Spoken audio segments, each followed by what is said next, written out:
have 1 minute on our countdown. But you can go.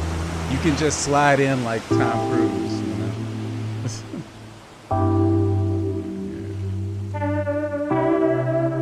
I think that's what it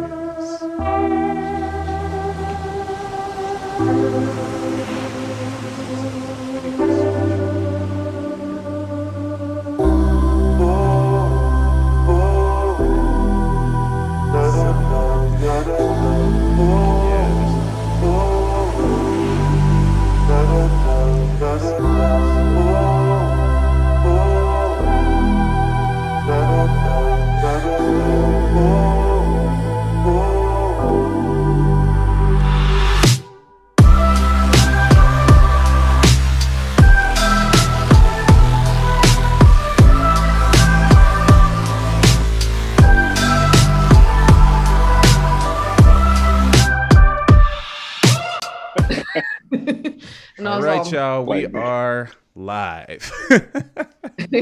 Are As we? Tawny talks about this movie Friday. This is Two Blacks and Mexican. We are back and we are live. Happy New Year. This is our first stream of the year, first thing we're doing together of the year. And we are talking about ALUS, the Kickstarter project that that has become like the little engine that could, that is a science fiction horror film that we're working on. And we want to talk a little bit about that, give some updates to folks who are Kickstarter backers who might be joining the stream, as well as just talk about a myriad of other things. Honestly, y'all, we're just catching up here. We got like all kinds of stuff to talk about. We'll probably get the stuff about ALUS in relatively early, and then we'll go to other places, talk about other things. I know Tony's got to hop off at 7:30, so we're gonna get in all of our good 2BXM stuff as well, and we may have some guests joining us. So our usual intro. This is Two Blacks and a Mexican. I'm Chris. I'm Tawny. Mouse or mouse. Mouse. I was just telling the boys about that. How you're a mouse. Yeah, mouse. It's canon now. So I guess I figured we could start. We'll talk a little bit about. Actually, you know what? Why don't we? Oh, look, somebody's joining us right now. Who is this man who has entered the chat? Preston! Oh, early, yeah. He popped in. Hey, can you hear me? Yeah. Hey, what's up, All right, hold on, let me... A wild samurai has entered the chat. Let me change the name. There we go. Yeah, let's get the correct name. They got your government on here. I'm gonna. There we go. Hey. All right. Hey. All right. Hey, what's up, man? Right there. What's going on? Oh, let me blow this up. There we go. Now I can see all these beautiful badasses. That's right. That I am amongst legends. That's right. That's right. Chris, trying to be. How you doing, brother? Good, man. Good. Miles, it's been a while. How's it hanging? Yeah. I know, man. It's been a while. Yeah. Tawny, anybody messing with you? We come down there, take them out. That's right. My pets are going They to start. The animals are getting queued up. They're ready to disrupt, to knock things over at any minute. Knock So stuff over. Same. Yeah. yep, Let us know. you'll hear it. I'm having weird things happening video-wise. So on the stream, I'm going to switch us to our title card while I fix video stuff, but we should still be able to see each other here.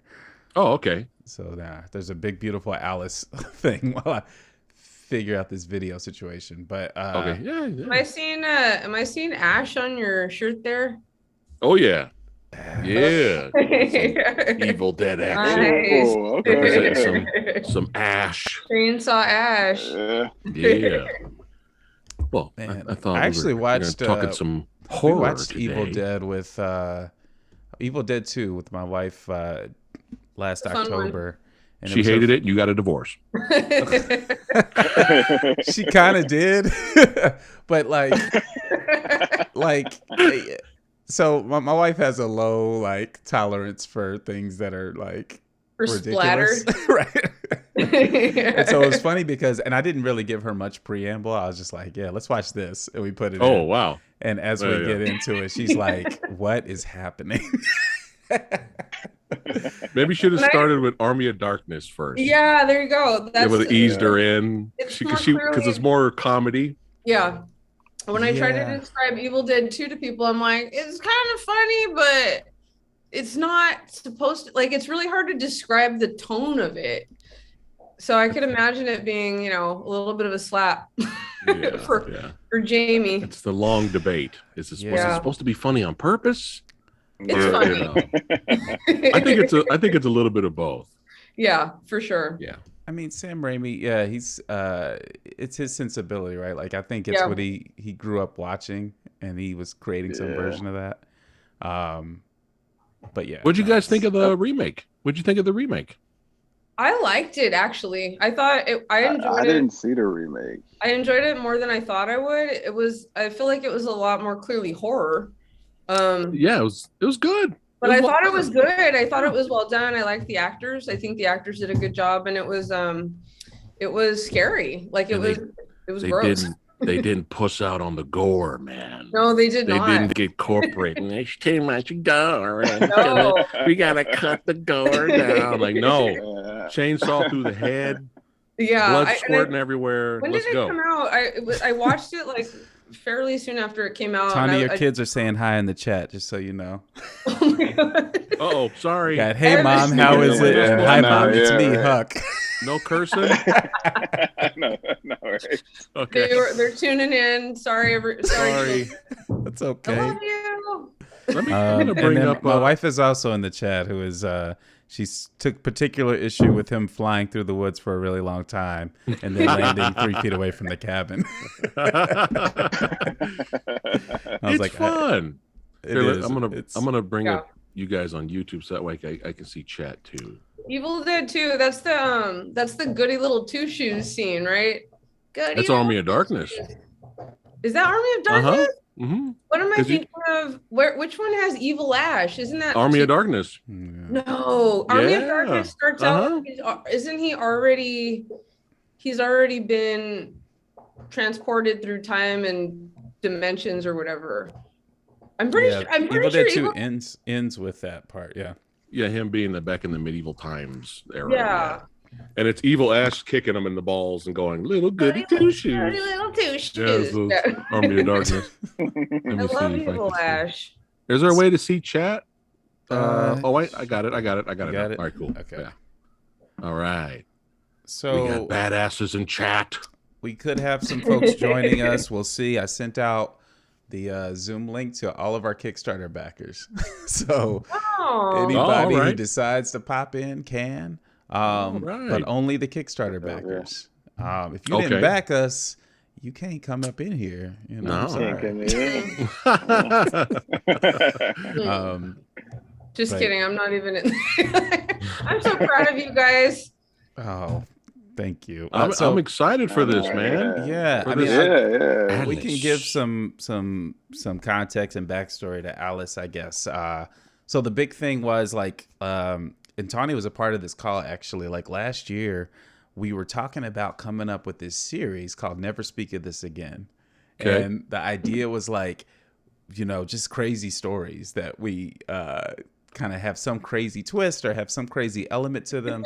And they end with that thematic theme of, like, if it ends and the title after the last scene can say Never Speak of This Again, then it fits the series. All right. And so we had all these ideas and we started shooting stuff. And randomly, we were shooting this short that we were working on.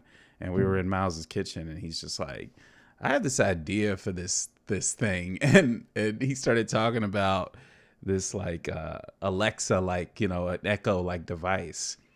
And I want not to give away, you know, the plot of the whole thing, but basically his initial idea was like, what if a guy who owned this kind of device basically came to worship it in a way, came to see it as the answer to all of his problems, which we kind of in some way do, right? Like when we talk about Siri. Yeah. And then it evolved into something else. All right. And things get good. Weird. Things get it gets but it gets dark. We'll just say that it gets real dark. So what I'll actually do real quick for folks who are joining, who is Tawny the voice. Oh my God! Why didn't you hit me up? Oh no, I didn't even think about that. I would have. Sorry, I was just thinking. Bullshit, Tawny's voice coming out of this device would be amazing. Like, especially given what it says. Like, I could do like a hell like, hi Chris. Very like. Ooh, there you go. Actually, that actually sound good. Yeah, we could. Yeah, I mean, part 2. Yeah. Or Alice can malfunction, and then my voice can come out. Ooh. I know, right? What you wearing today, you just start doing everybody's voice all the way left. Right. So what I'm going to do real quick is I'm going to play, for anyone who hasn't seen it, I'm going to play the teaser for ALUS, and then we'll talk a little bit about the Kickstarter. We'll give an update on where we are with the project, and then we'll start talking about other stuff. Hey, I'm here to chill. Whatever you guys want to talk about, let's go. It's a chill stream. All right, so here's the teaser. All right. Hey, Alice. How do you get rid of a body? I'm just asking if you took your meds. You don't believe me. I don't believe you. You don't believe me. I don't believe you.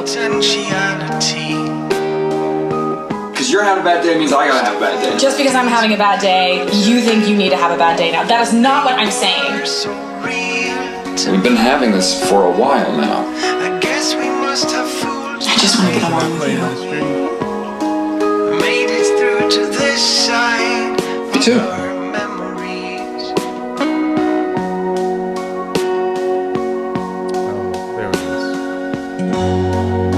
Time is all we have, but time is not for real. That makes us a little lost here. It makes existence itself a little. So it looks like there's a little delay in the stream because it's just now showing, at least for me, it's just now showing the like that's like the 30 seconds into the trailer. Okay, it's hella delayed because it ain't showing nothing for me. Like it's just like I backed out and I backed back in. Okay, now we go. She knows best. I'm seeing it now. There we go. Okay. So basically, I mean, the whole thing was like we decided we wanted to make it a little bigger than just sort of this piece of this series, and so we're like, well, we don't have money to do that, so how are we gonna do it? And so we decided we're gonna launch a Kickstarter on New Year's Day, and we kind of simultaneously launched the Kickstarter and announced that we were even having a film studio on the same day. Yeah. And it's been crazy. The reception's been crazy. Like we were talking about, like our initial goal was $2,500, and the Kickstarter is now at $8,400. Holy shit! I know, right? That's what I'm talking about.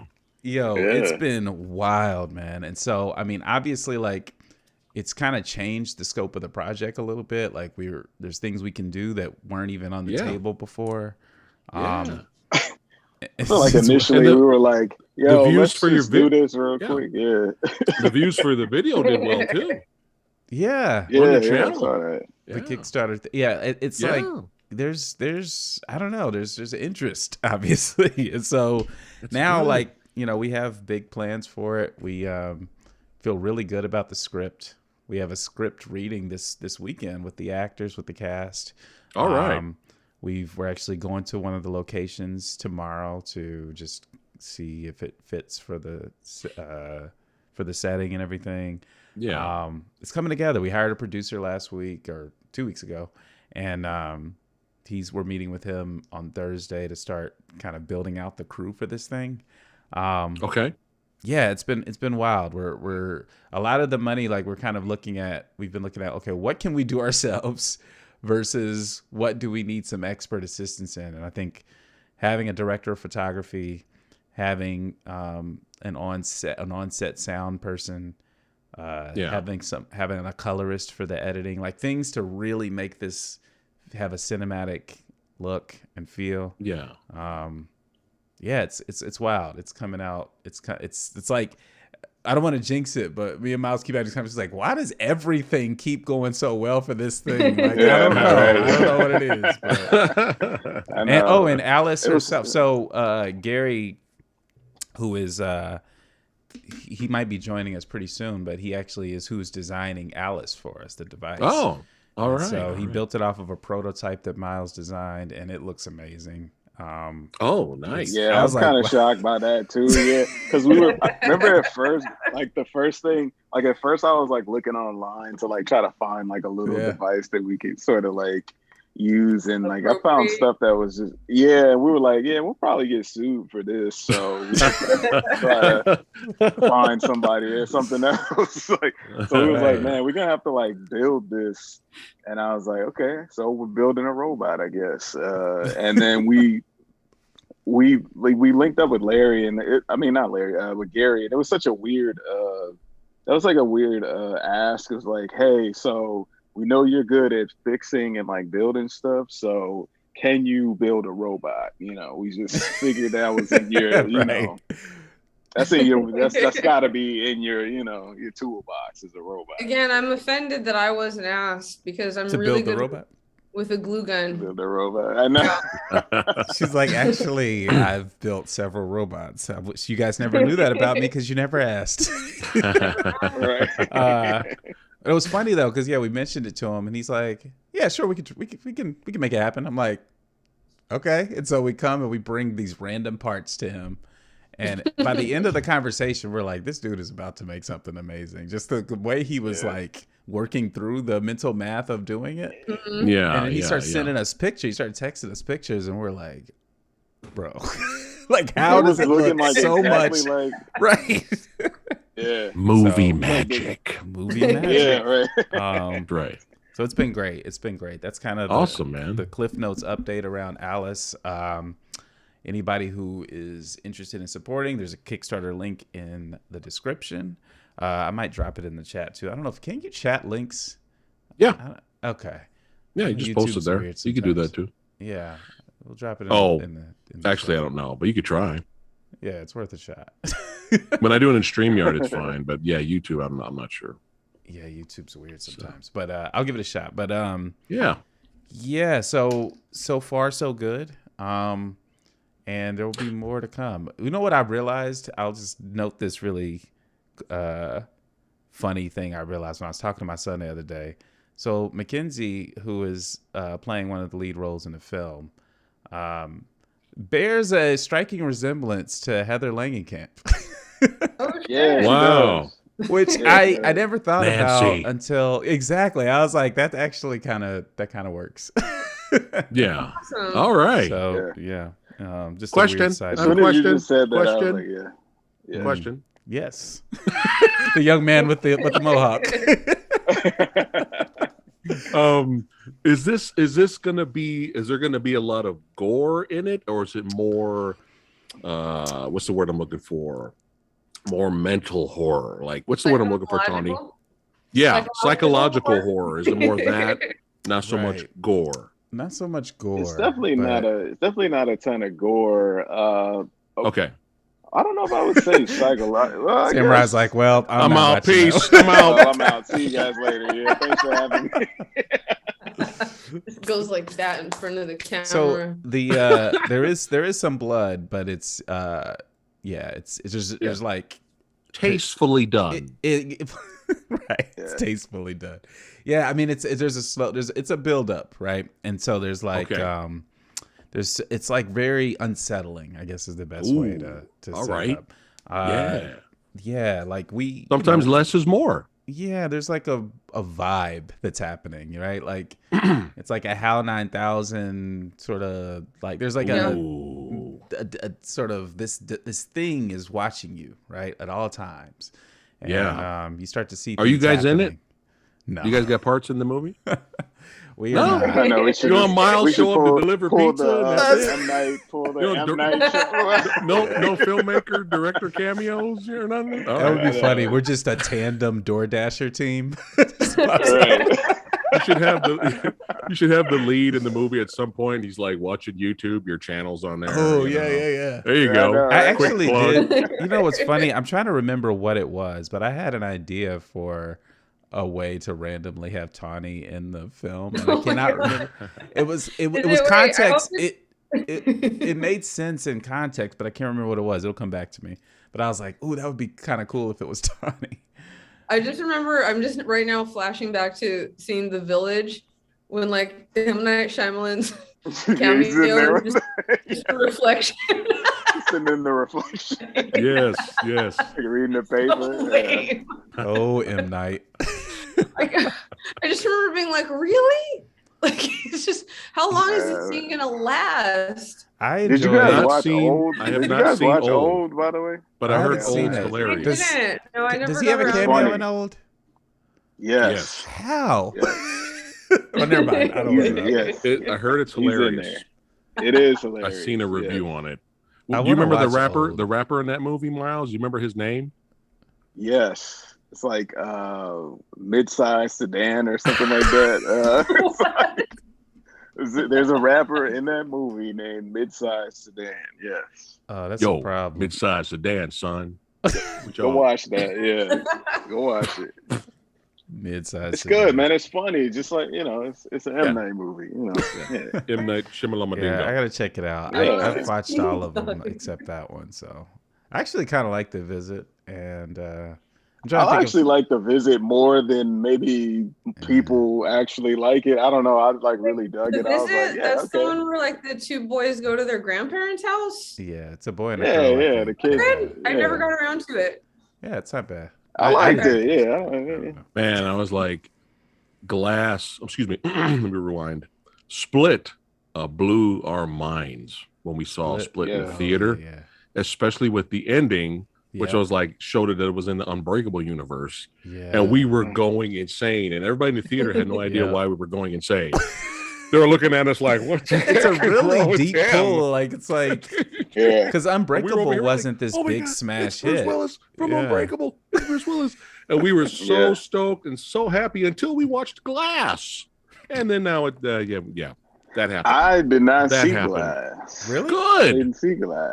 Wow. I good, didn't. because I it killed saw everything. Split.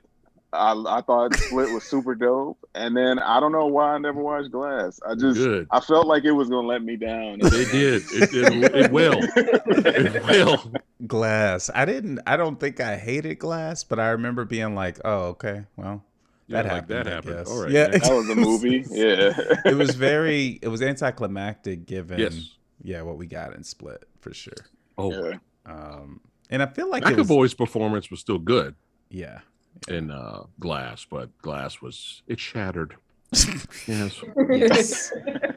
People keep asking me, "Do you have it on Blu-ray?" I'm like, "No." There's a nice steel book coming out with the beautiful artwork on it. I'm like, "No."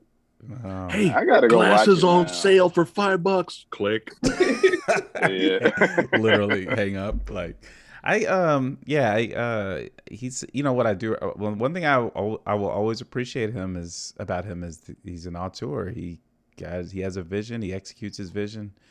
Yeah, Regardless of whether you like it or not. for the good for the good or the bad. Yeah. It's true. Yeah. I've never seen The Village though. Is that good? Was that good? It has some interesting things about it, but it just like it was one of those things where like you kept wanting it to falls be over apart. already. Yeah. Yeah, and it just like Oh. shambled The premise on. is too weak. It should have been a short film, maybe. Ah. Yeah. Yeah. Okay. That's not a full. That's not a 2-hour movie or Yeah. however long it is. A lot of It's like, what is unnecessary happening drama here? and Gotcha. wheel spinning before you get to what's Yeah. going Yeah. on. What all right, about, we've got Gary entering the chat. Oh, okay, go ahead. I'm just gonna introduce him with his very serious photo. Is he frozen? No, I think he's frozen and animated. What's up, Hey, Gary? there you go. Hey. Oh, that's you cool. doing? He's got the imagery back there. That's awesome. Oh, nice. Yeah. That is imagery from ALUS. Hey, Gary. So we were just talking about you. I was sharing how blown away we were by your design of ALUS and the progress you've been making on the device. It's really amazing. Thanks. And Yeah, so, it's actually been a lot of fun to make. It's cool taking the concept that you guys have and then trying to figure out how to make exactly what you guys are looking for. And there's budgetary constraints and all that stuff comes in, but I have a lot of fun doing that stuff. So it's been pretty cool. So I'm looking forward to putting all the finishing touches on it, and seeing it on film is going to be really cool. Yeah, we're excited. And Gary is actually wearing, it's a good thing you're wearing a hat because you wear multiple hats in this production. Gary is both the designer for ALUS and he is an actor in the film. All right. Yeah, he's playing Sophie's dad in the film. He gets to be a dad. Nice. Which I get to be a dad. Familiar territory for him. In real life, Nice. Yeah. So we were just talking about M. Night Shyamalan movies. Oh yeah. What's your are you a fan or no? Yay or nay to M. Night Shyamalan? I'm a fan of like every other movie. It seems to be how it pans out, right? Yeah.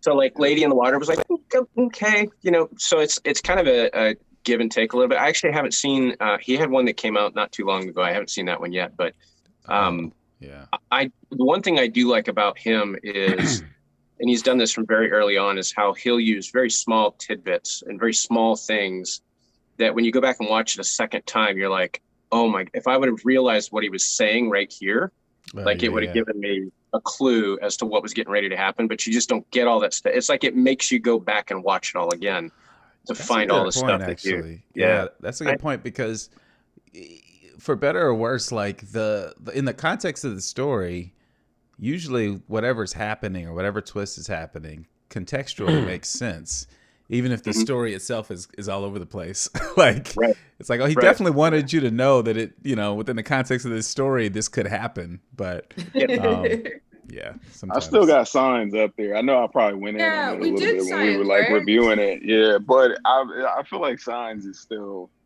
minus that last part. Yes, thank you. I'm on board. I'm on board with the whole thing. Minus that last part, we're all good, man. Thank you. All good before then. Yeah. Very well said. Yeah. No, I think that's the most exemplary of that exact approach. Like the little clues throughout, and then you just go through, and it's like super rewarding to watch it again. And it's just fun. Like it's fun. Like Joaquin Phoenix's character's fun. Everybody's fun. The acting's all really fun. Creepy. There's some creepy moments. Oh, there's it is. Yeah. Oh yeah. I would say that movie has probably you get that pit in your stomach when something really creepy happens. Two scenes in that movie that got me is one when the alien is on top of the chicken coop, looking in the window. That one got me. And then when they're when he's watching what's the brother's name? He's watching the TV. Yeah. Across in South America. I love that. It was just like, whoa! Like I had the same response he did. It was kitchen one. Exactly. He's like, whoa! Yeah, and that's exactly how everybody felt. We looked underneath the kitchen door and then reached for him. Yeah. That was cool. Gosh. There's some really good. He does a really, really good job with the visuals and just it's like there's so much suspense in it, but then he's got these moments where it just peaks, and then you're like, well, yeah, he's good at it. Yeah. When he's not this trying. Time when we were. That time when we watched it recently, when we did the review, I didn't realize how much of a comedy it was. This time around, I was like, there's so many jokes in here that I didn't really. I don't know. The first time I saw it, I actually was just legit scared of it. The first time I saw it, I was like, this is actually okay. The Signs. I didn't realize how much humor was in there. Yeah, the Signs episode of our podcast is one of my favorite Tawny stories, because what did I say? Because she got so hung up on this one part of the movie, and as I was editing it, I was like, she could not let this go.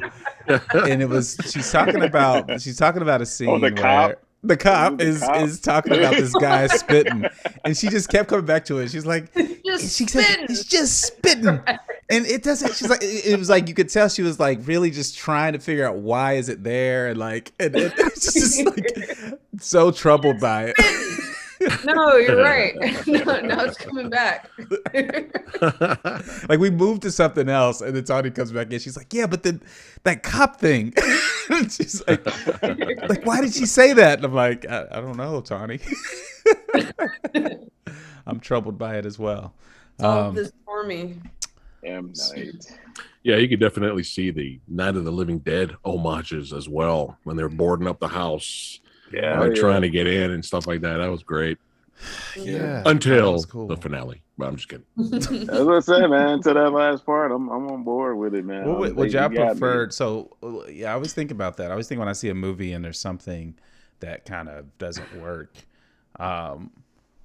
what could be changed in execution? My wonder is maybe you just don't show the alien so much or try to show it, you know? Well, Maybe that was where he messed up. He was smart with it. It was actually brilliant at first when you just saw the reflection and things around the house.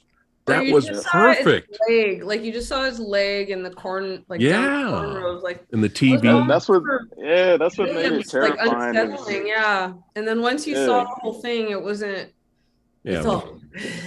He was all animated. I mean, what if you just got because it was our imagination that made it scary. Like when I saw the leg, I don't know what the rest of that looks like. It's humanoid, obviously, but my imagination is what creeped me out. And then once I finally saw the whole thing, and he was digitally remastered as hell, like moving around, I was like, imagine how much more scary it would have been hearing Joaquin fight it around the living room, but you didn't see what was happening.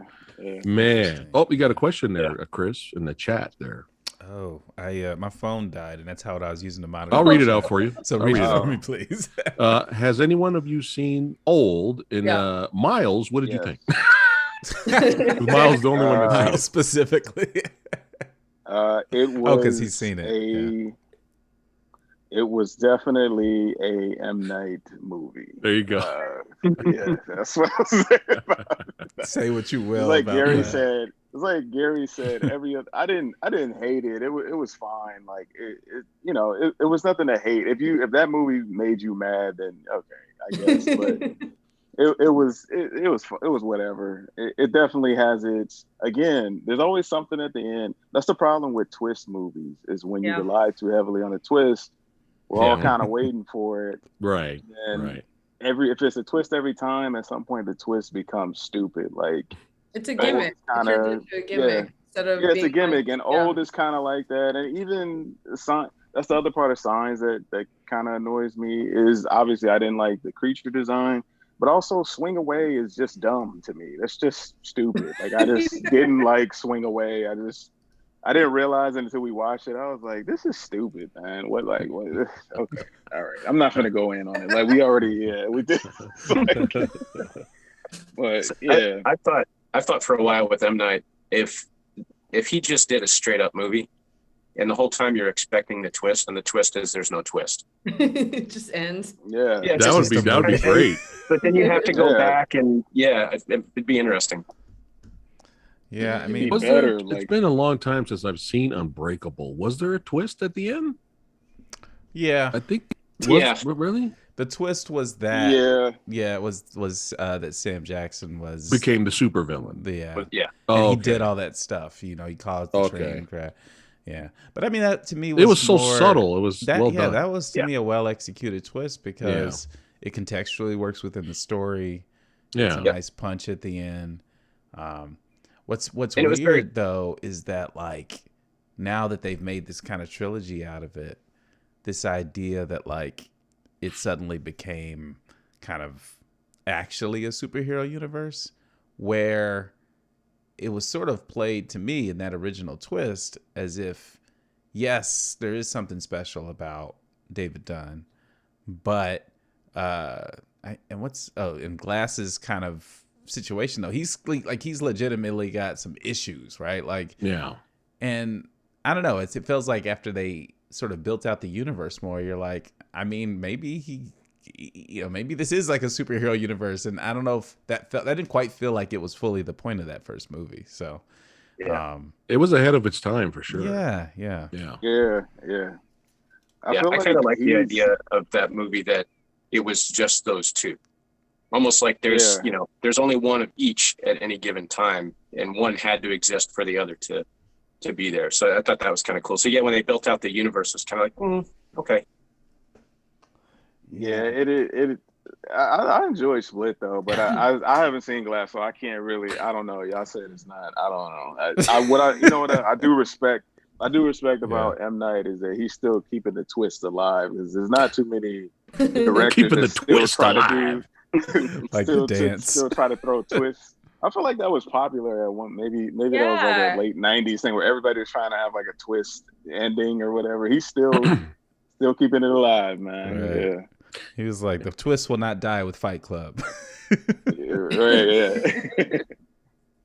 Oh, Fight Club, man. I remember when I saw Fight Club in theater, I was like, what is this? Yeah. What is this? What were your, What? Yeah. You sound like you were unhappy with that And experience. then when I watched it again on video, I was like, well, this is just amazing. What the hell was I thinking? So yeah, I fell in love sometimes with that immediately. Yeah, second movies, man, they're growers sometimes. Yeah. Or it can have the opposite effect. Have you guys have had like favorite movies that you're like, this is the greatest movie ever, and then you haven't watched it in like 10 years or whatnot, and then you watch it later and you're like, ooh, what happened? Yeah. Oh no! Like that about And then you're all Titanic. embarrassed I felt like as that if you about- made the movie. This is gonna be embarrassing, but like I felt like that about Titanic. When Titanic came out, I was like a freshman in college, and it was this huge phenomenon, and that damn song was constantly playing on the radio. I know, like and then I think I watched it again, not even 10 years later, but like 2 years later, and I was like, I never need to see this movie again. Considering that it's already taken up half my lifespan. Yeah. I just watched that recently. Tawny is like, awesome. Randomly. I watched that randomly recently, and I was like, "Yeah, I don't want to see this again." Yeah, what Titanic? That was the same way with Avatar. I was late to the Avatar hate party. Like when I first saw it, I was like, I enjoyed it when I first saw it. I feel like everybody, like, I don't know when it became like the thing to hate on, like, but I feel like initially everybody liked it, right? Or was that just me? Like, well, I have a little story to tell. Uh-oh. So me and my wife were huge James Cameron fans. Like we have 27 by 40 post over here of Aliens, okay? Alien versus Predator shelf. We're huge, okay? Huge James Cameron fans. Terminator 2, come on now. And True Lies, all that stuff. And we were like, we saw the trailer for Avatar, and we were like, oh, he's making an animated movie. And then when we saw live actors in the same trailer, I was like, oh, okay, this looks weird, but maybe we'll trust in James, right? We'll trust in James, but we weren't like super excited until people we trusted. That's right, calling you out. People that usually like the same movies we like were like, oh my God. They saw it first. Yeah. They were like, oh my God, James Cameron is God. James Cameron is God, and he could do no wrong, right? And we were like, "Oh my God!" Started preaching really? the sermon. So we started to get, I know, right? So we started to get excited now. Like all these friends and family members that we trusted, they were like, "Oh my God, Avatar's the greatest movie ever!" I'm like, "Oh my God, oh, we gotta go see it." So we went to go see it in the theater, and it was awesome because in that theater they were playing soundtracks from James Cameron's movies while we were waiting, and we were like, dude, this is so cool. We were so in the mood.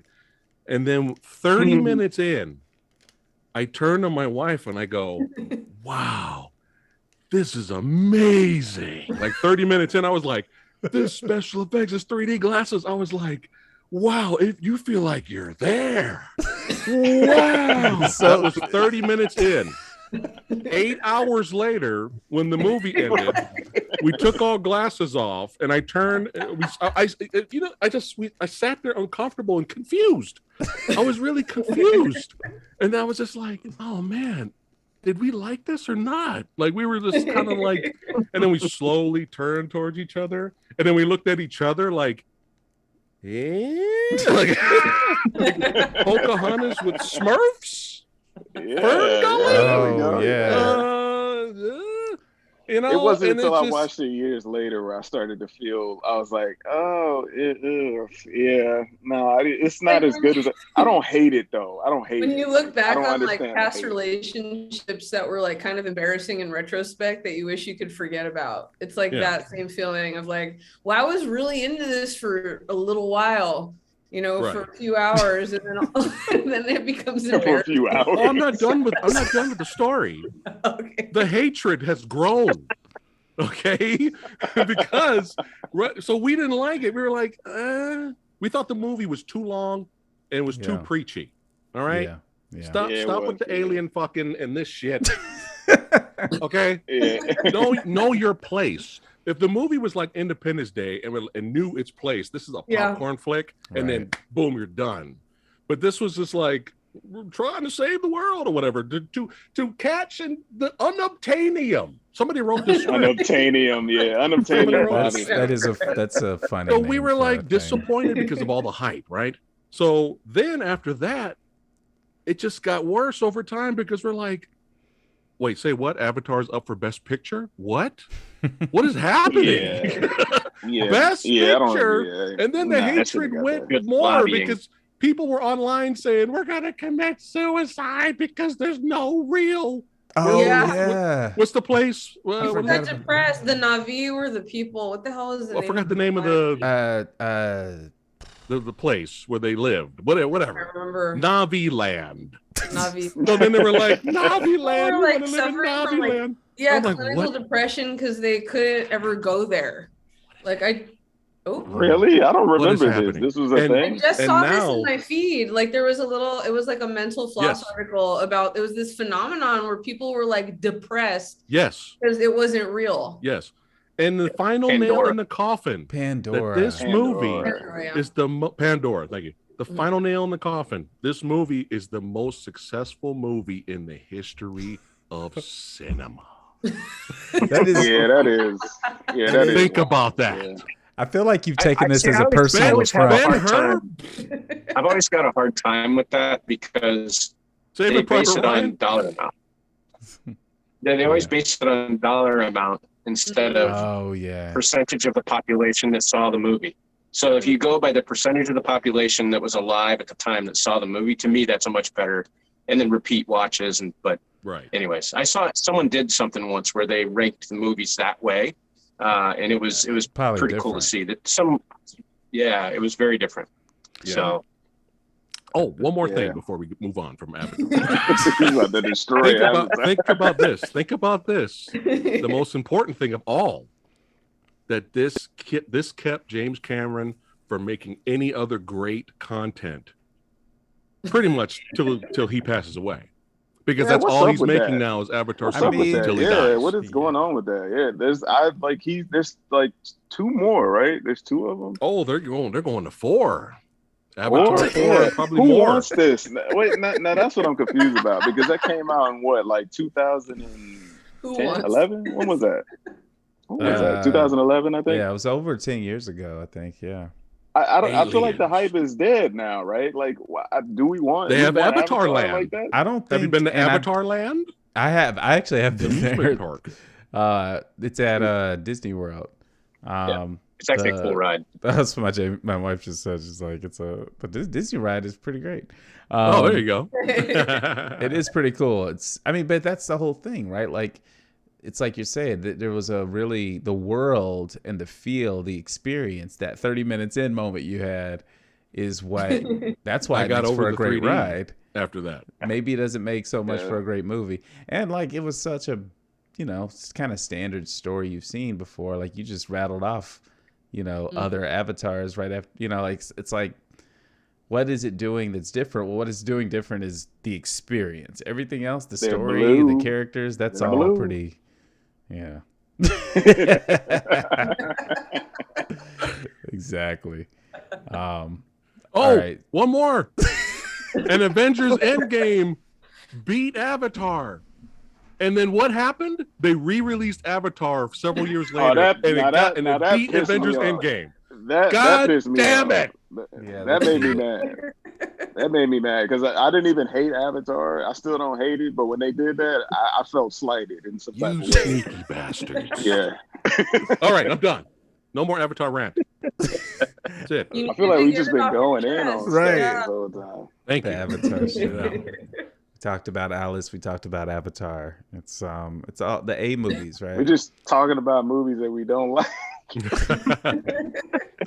So but I know Tawny's kind of limited on time, and I really want her take on this. Oh. How many have y'all all seen Encanto? No. Oh man. No, I'm not. It looks like it might be fun. I just haven't seen it. Okay. No, it's I really enjoyed it. My kids really enjoyed it. I think we all did. But so I've seen some interesting like takes on the movie. Oh no.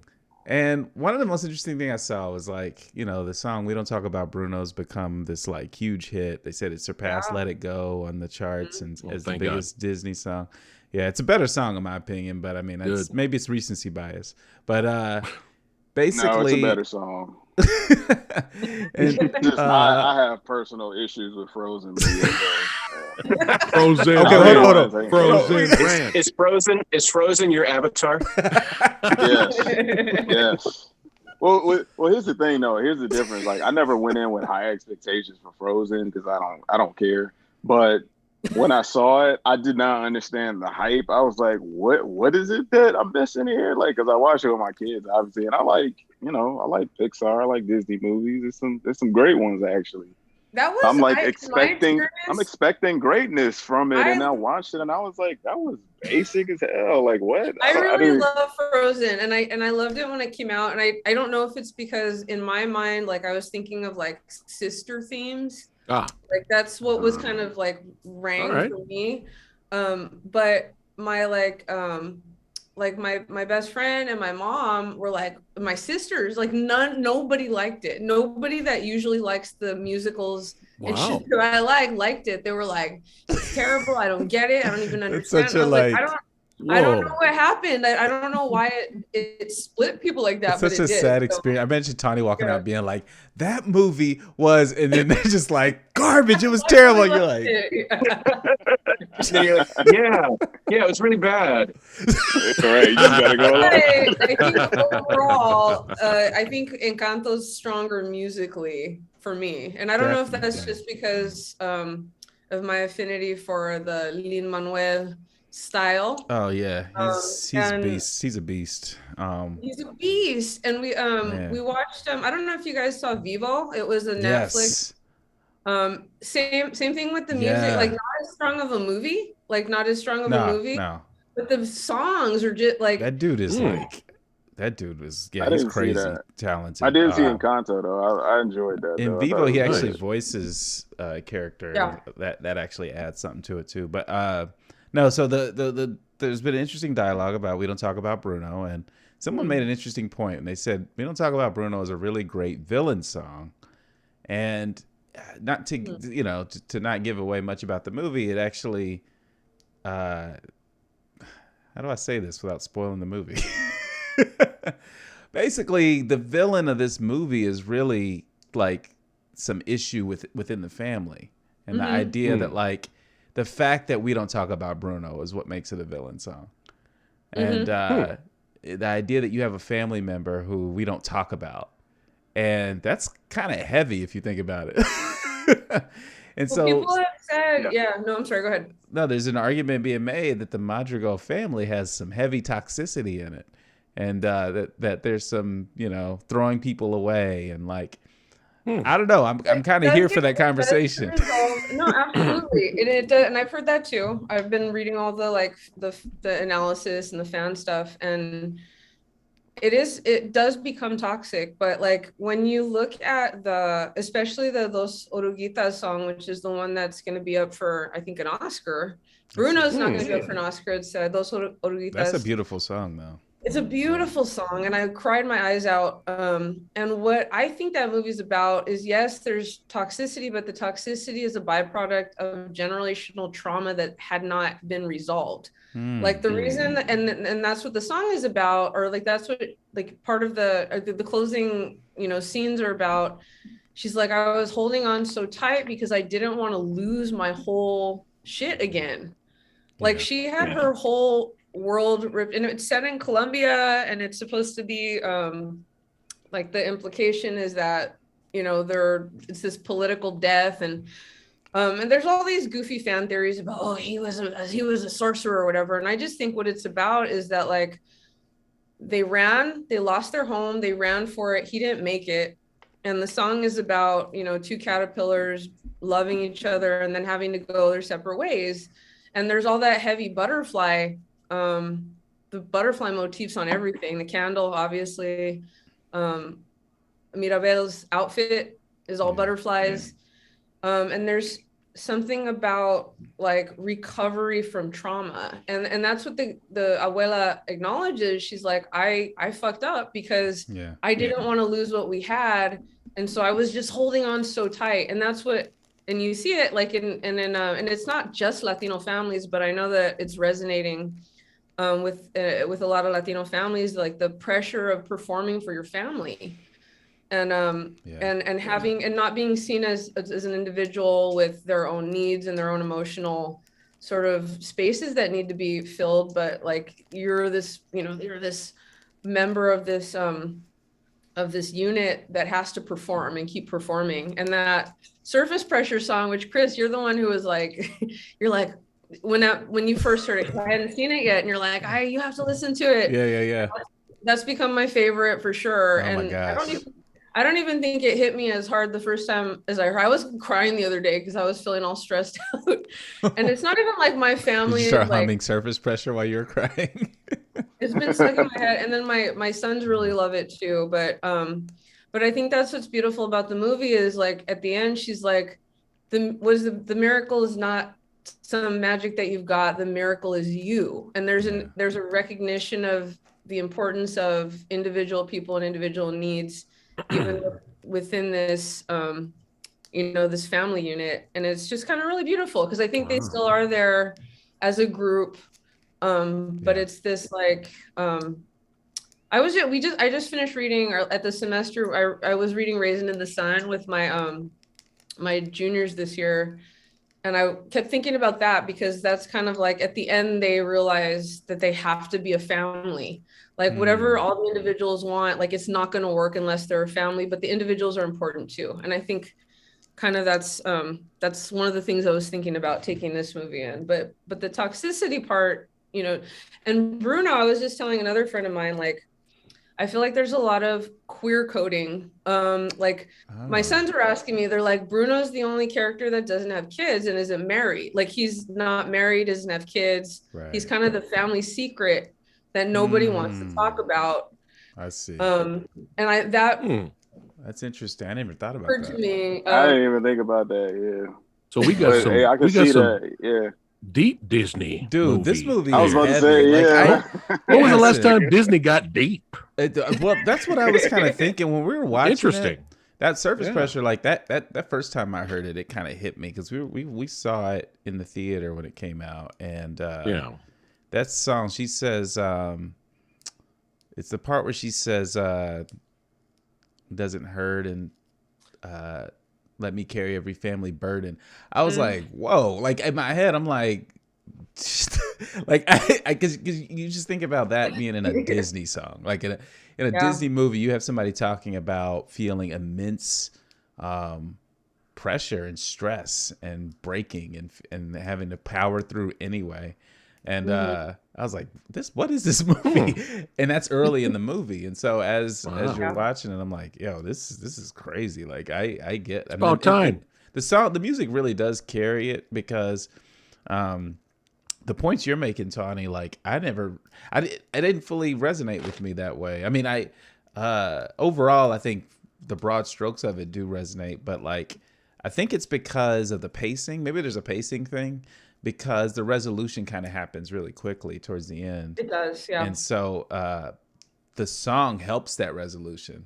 That Dos Aruguitas song helps that resolution. But that kind of is the resolution, right? Like the revelation kind of becomes the resolution in a way. And I think that's the part where I was kind of like, oh, the movie's over. Okay. like it just kind of just. I remember that. We were watching it. We were like that. It was like, damn, that was it. It was like, that was, it's over. Is it? Is there going to be an Encanto 2? They're talking about, like, I've heard talk of like it being a series, that could work. They've got enough material there, the whole village and the family and everything. The family goes to group therapy and it's just the same. I mean, that's a real family though. Like people who had a problem that it was toxic. Like, show me your family that ain't toxic, bro. Like everybody's family toxic. What you talking about? Like, that's just family. That's called family, bro. What do you mean? Like, I don't know anybody that doesn't. I don't know anybody that don't have somebody in their family like, man, my aunt or my uncle or somebody. There's somebody in your family that's just like, that's crazy, or you got a problem with, or the family they like got a Avatar. problem with them. Anyway. That's like their favorite movie. You can't talk to them at Christmas. Yeah, right. Avatar. And I think if you have a family where you're like, no, I don't think we have anyone like that, it's probably you. It's you, yeah, it's you. The whole family's looking at you going, yeah, right. Well said, Gary. Well said. I got a question for Gary. Yes. Gary, so what was some of the inspirations you took to create ALUS? Well, honestly, a lot of the inspiration came from, so I'm a nuts and bolts guy.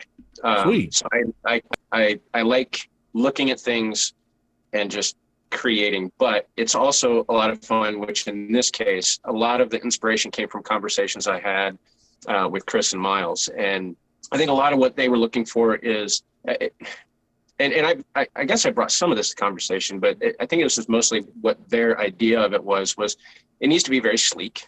It needs to be very simply complicated, if that makes sense. And being able to show that on screen, a lot of that's going to come from the storyline, which I feel like they're doing a fantastic job developing that.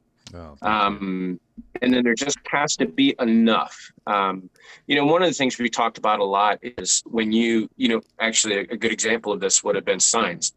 Like the main focus of it, if it's not believable, if people don't buy it, it has no believability. So one of the things we talked about early on is doing something from scratch is really, really difficult to make it look good. I was honest with them. I said, you guys don't have enough money. and I probably wouldn't be the person if you did anyways. So I think the inspiration for me is taking things that I've seen in other places that I feel like really work, and then adapting that idea to what they're looking for.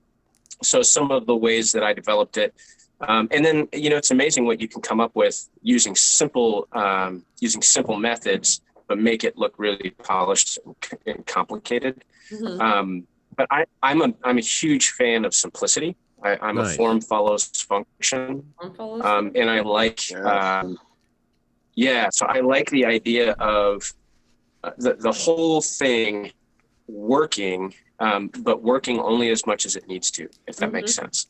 There's nothing, we don't need a bunch of blinking lights here. We don't need a lot of movement. It serves one purpose, and most of it can be done internally. So you kind of keep the mystique of what's going on inside of this thing. And it has a very small window into itself. So I think that's some of the stuff I took from them, what they wanted. So just trying to create that as much as possible. So nice. What else have you done, Gary? So I actually did research and development for a therapeutical aid company for about 10 years. So that's where a lot of my fabrication came from. Do you know who Temple Grandin is? She's someone who works with autistic. So she made something called a squeeze machine. So basically these kids get in it, and she developed it first for cattle. So when they're doing anything with cattle, they get in it, it squeezes them. Because she saw that and realized the cows come out and they're super calm. So she kind of adapted that, came up with the design, and I worked for the company that built it. So one of the things I did that was really cool. So the way that one worked is it looked like it would work for a cow. You kind of climb into it, sit at, and you kneel and you pull a handle and it squeezes you. But for some autistic kids, getting into something like that made them really nervous. So I actually worked with a design group that we brought in, and we developed a recliner so they can just sit down and it closes in on you. And that same thing, they had a handle and they could release. So that type of stuff I did a lot of plastic fabrication, things like that. I'm also a boat mechanic. So I maintain a fleet of 8 or 9 sailboats. And you would be amazed the amount of crap that you just can't get for old boats. You have to fabricate from scratch. Wow. So I've done, so you name it, Bondo, sheet metal, fiberglass, epoxy. I've worked with all that stuff. Chris, you got the right guy, man. If you would have came to me, I would have brought Legos. Well, that's Like, here, we'll make Alice out of Legos, and we'll make it work. Yeah, I mean, Gary's like we've known each other for quite a while, and awesome. He's I think the thing that made him come up in my head when we were talking about designing this device was that he creates these Bluetooth speakers that he makes out of like luggage and stuff, and it's really cool the way it the way it looks. Nice. And I was like, man, like that's just so like in my head the first time I saw it, I was like, that's so random, but also like it's super cool. I was like, I would never think to like create something like that. And so I was like, man, if there's anybody me and Miles were talking, I was like, if there's anybody who could kind of think outside the box and also has the kind of skill to maybe make something like this work, it's Gary. So nice. We were not wrong. I was wondering what that was when we like went to his office and he had like all these just dopes. I was like, I don't even know what that is, but it looked tight. Like I don't have one sitting here, or I'd show you what they look like, but they're super cool. Yeah, they're a lot of fun to make. But and then Alice kind of that was kind of it was a conversation about like what can this thing do. We had to have that conversation, and just to give some context, Alice basically uses the information available and a really like sophisticated algorithm to be able to basically tell you what you can do to make the best decisions. And so, all right, if you were to say, hey, I need like $10,000 by the end of the day, Alice will be able to tell you how to do that. And so it's incredibly powerful, and it basically comes into this guy's life. And this is a guy who, he's the worst guy to get something like this, basically. Gotcha. Because he's like, oh, I don't have to do anything. Like, I'm taken care of. This thing is going to make my life better. Wow. And so that sort of starts to snowball when Alice, being as complex as she is, starts to develop a affinity for him.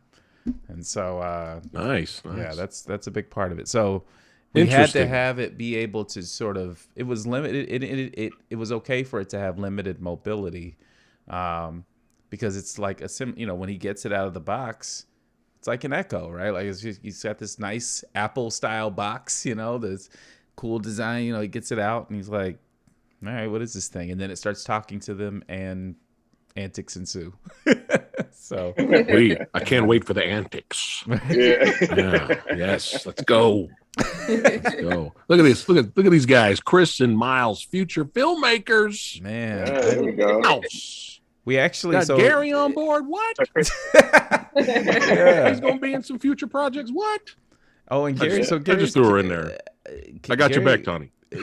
Just to show some additional love to Gary on the acting front, like, all right, he's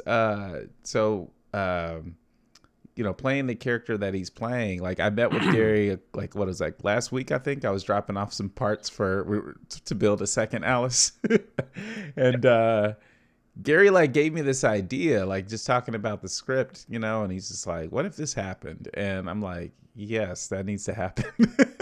And so I ended up writing it into the script, and it's just these little moments, right? And I just appreciate that too, just being kind of cognizant of the character and what needs to happen and all that. And this is really like character driven. We wanted it to be. We want everything we do to be more character driven than plot driven. And nice. And so the characters got to feel real, Now, is the short film all based in one area?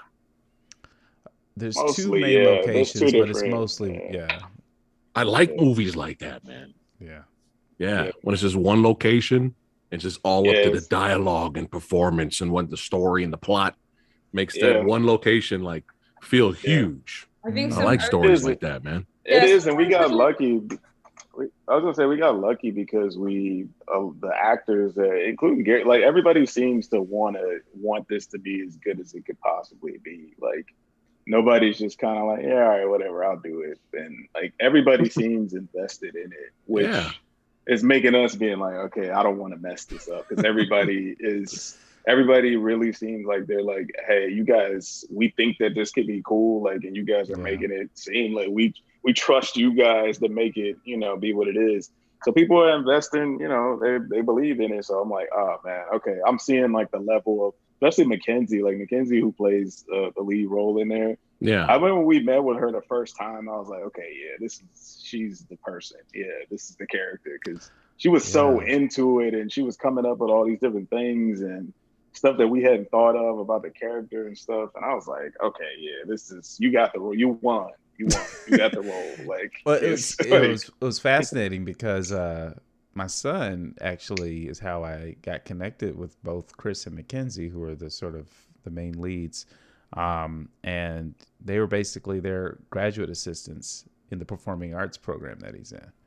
And so he just sent me a bunch of headshots and was like, oh, did Gary get booted or did he just hop off? Oh, no. No, Gary's... he just went off camera. Okay. Oh, okay. But yeah. But basically he sent me a bunch of headshots and we kind of looked through and was like, hey, well, let's see if these, folks work out. And I basically kind of read through the story of ALUS to Mackenzie, and it was so funny because every time I got to all these different points in the story, she was reacting visually the way that Sophie, the character we thought should react to what she was seeing. And I was like, okay, that's pretty great. And then that audio that y'all hear in the teaser where you hear Sophie and Matt arguing, what is happening there is actually that was their audition, basically. They recorded, they did an improv thing. Like basically we gave them a scenario where Matt had not taken his meds. He has to take this medication and he hadn't taken it, and he's being deceptive about it. Matt's a little bit like he's an immature character. So whereas Sophie is more like she has it together and she loves him, but she's frustrated with some of his choices. And so they had this buildup and they ended up having this argument, and I was like, wow, like they killed it. And so Miles ended up using some audio from that for the teaser. So, nice. Yeah, when they said this, I think Chris, you sent me that. They sent it over to us, and we watched it. As soon as I watched it, I was like, all right, yeah, they get it. They understand. Like I said, I don't think we didn't send them the script at that point. They didn't have the script yet. They just had an idea of what the characters were and just that premise. And they felt like I was watching them and I was like, I believe that they're in a relationship, and there's like, they just captured the tension like in their relationship like perfectly. And I was like, okay, yeah, if we don't get them, then I don't want to do it if we can't get them. Like, just forget the whole thing. Yeah, forget the whole thing. Yeah. And I will say one of the things that's been really cool is so I've worked on short film projects in the past that were either school projects or someone just doing a small thing. And one of the things that I appreciate about Chris and Miles is that when they bring you into it, they say, hey, this is what we're doing. And they're like, what do you think? And they actually want to know, what do you think? I mean, I put a few like suggestions out there, and they were like, we never thought of that. And they were so receptive to it, where in the past I've done that with people who are like, no, this is what we're doing. This is the way I want it. This is my vision. Yeah. So I appreciate that they have the ability to let some of that go for character development, for prop development, even some things to add into the plot. I think has been really cool to be able to have that freedom. And if they say no, they say, I don't care if they say no. It's cool, really cool when they say yes, because it feels like it's a team effort, and it's easy to do that when you've only got 3 actors, well, 4 actors counting ALUS. But that's kind of that's their acting side of it, right? That's what they're contributing with the character. So for me, it's been really cool because I feel like there's been times where I've worked on projects before where I get to the end and I'm watching it and I'm like, man, they they use the wrong sound for that. And something as simple as that can ruin it. But with these guys, they've been like, well, yeah, what do you think? And ultimately they still make the decision on what happens, but there's something to be said about having that freedom as a creator, whether it's acting or making something for a film, that you feel like, okay, they don't want me to just do what they're saying. They want me to really take ownership of this with them. And I think when you have that buy-in, like they were saying, we want it to succeed. Well, it's because they've given us ownership of it, right? And that's powerful. So I think it's going to turn out amazing, and I think it's going to give these guys a lot of interest and other people wanting to do things with them. So I'm looking forward to it. I think it's going to be really cool. I'm excited too. I hope so. Yeah, I hope so. Yeah. I know ALUS is the first triumph that for the studio. Yeah. You guys already writing stuff for the project? So that's funny you mentioned that. All right, segue. Like the past 2 days, like me and Chris have these weird text exchanges where it starts as like ninjas. Like, you going ninjas? Yeah, no, it's just it'll just be something weird. Like either I'll text him something weird, like, "Hey man, like I was thinking about if we did something, if somebody was tied up in a place like this, like I'll send him weird pictures of this place." Like me, I'm the person that's always looking for location stuff. Yeah, like we'll be driving. And I'll be like, man, look at that over there. We'll be mid-conversation. He'll be like, yeah. oh, yeah. And I'm like, what's going on? He's like, that place look crazy. And then he'll just start taking pictures with his phone. And then I'll send him pictures and stuff later. And I'll be like, yo, look at this spot. And then he'll text me back like, man, that'd be kind of crazy if somebody did this there. And then it turns into like a 30-minute text exchange where we just, so basically we have kind of the next thing I think that I'm feeling good about that one. That one is weird. I feel like cool. I mean, not to weird say too much about it, but it's got Miles found a really is there a cool twist? Location. I don't even know yet. Like they have cameos in the film. Yeah, we're gonna. I feel like we have to do one like a walk on like cameo. You got to do it. You got to do it. I want it to be very really stupid wigs though. I just want to see like. I was gonna say it has to be incredibly like the Tyler Perry wig, right? Like way off. Yeah. Miles, you got to do a Jamaican accent or something, like a bad Jamaican accent. Did you order the pizza, man? It's like, why? Yeah, I mean, so we have an idea. Like, it's weird. He sent me a picture of this house, and it kind of just snowballed into, well, what if this happened in it? And it was like, well, what if it started this way? And what if that's all there is to it? And what if and it just turned into like. I'm pretty sure our next one's going to be a feature length, and nice. It's got some, that's definitely, I think, got some good potential. It's all really, we feel so good about ALUS and about how it's coming together that I feel confident that it'll. Are you guys? What's the length of ALUS or the? Yeah, of ALUS. I think after it's done, it'll be about 20 minutes. Oh, it's pretty good length. Yeah, that's good. The script's about 22 pages, but there's a lot of, it's actually, we cut back the dialogue. There was more dialogue. We cut it back a bit and sort of are leaning more into character moments and kind of these things that we can show visually. We want to show and not tell, and there's a lot there in the visual components of it.